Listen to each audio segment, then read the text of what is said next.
Baldur's Gate 3 is out and it's a colossal success. As of this writing, it's number 3 in the Steam top current player list at a comfy 646 players. And while all of those players are enjoying the first feature-complete game we've seen since I don't even know when, it's only a matter of time before the honeymoon phase ends and they find themselves face to face with the next shiny corporate monstrosity designed to dig into players' wallets. And those players will happily hand their cash over.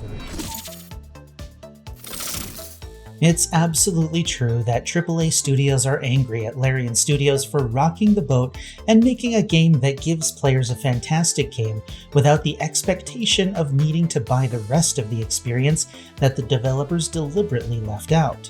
From now on, players will compare Baldur's Gate 3 with every new AAA release, but that's it. And players like myself will just whine and complain that this new game isn't going to be as feature complete as Baldur's Gate 3, while the AAA studio spits out the new title with all the bells and whistles designed to absorb your time and your money. Starfield is out in a few weeks, and I'm willing to bet money that it sees the same, if not more success than Baldur's Gate 3 has seen. But what happens to the industry next? BG3 fans who are all high on hype right now will say that the gaming industry as a whole will take notice and begin to tweak the way they make their games to respect players' time and money.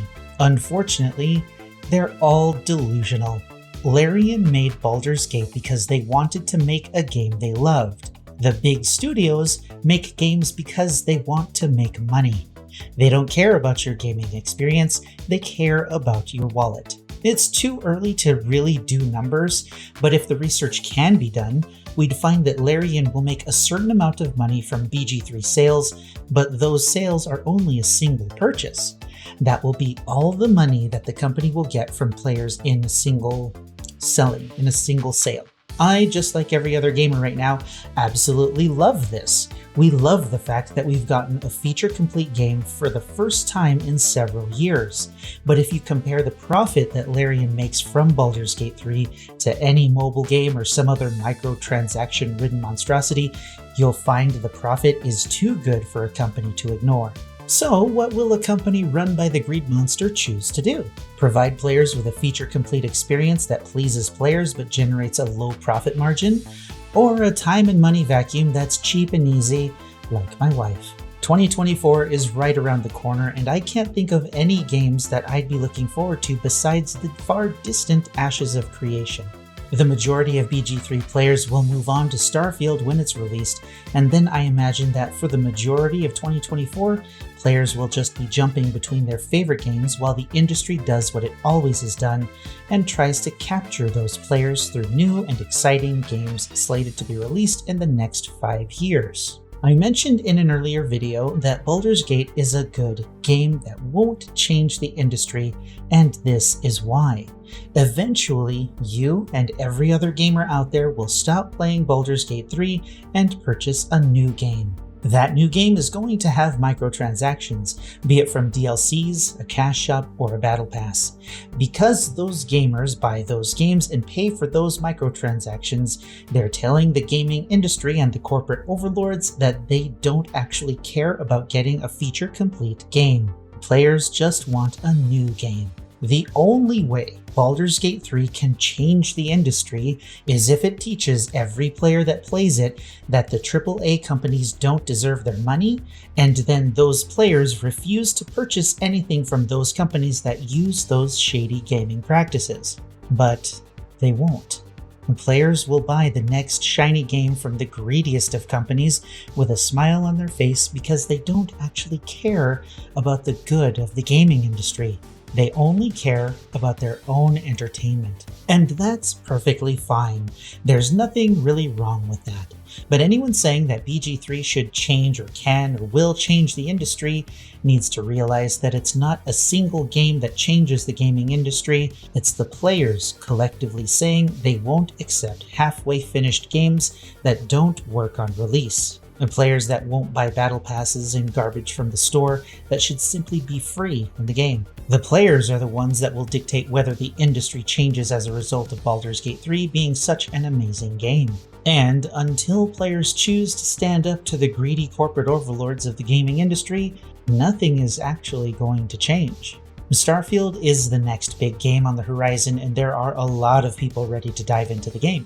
But now that Microsoft owns Bethesda, and after their history with the Creation Club, do you really think that Starfield isn't going to have some kind of money-grabbing system in the game? I'm willing to bet that the game will have something players will hate, but that's just the thing. Players are going to buy it anyway and spend more money on the game than past its initial price as long as the player is having fun. Baldur's Gate is a successful game.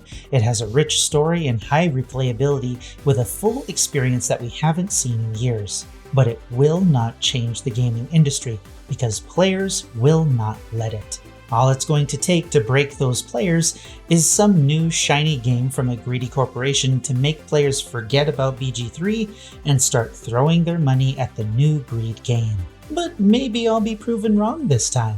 Maybe players will actually refuse to buy new games if they aren't complete or have parts deliberately removed to be sold later as DLC. Maybe they'll stop buying battle passes and in-game purchases because Baldur's Gate 3 taught them that games don't need those things to be successful. But between you and me, gamers are pretty selfish. We're going to buy new games because we want to be entertained with new things, and while we're going to cry about the things we don't like, we're still going to give our money to the corporations in order to have those new experiences.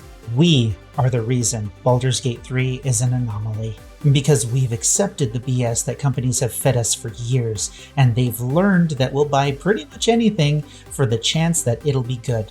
Or something shiny. How about buying Overwatch 2 on the promise of all the new stuff that was coming?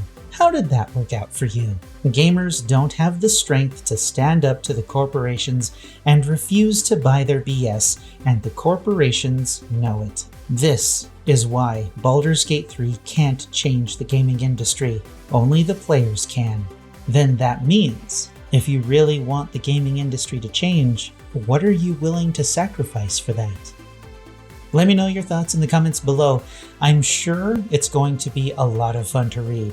But that's it for now. So, like the video if you liked the video, dislike it if you disliked it, and until next time, I'm Space Coconut, and you are welcome.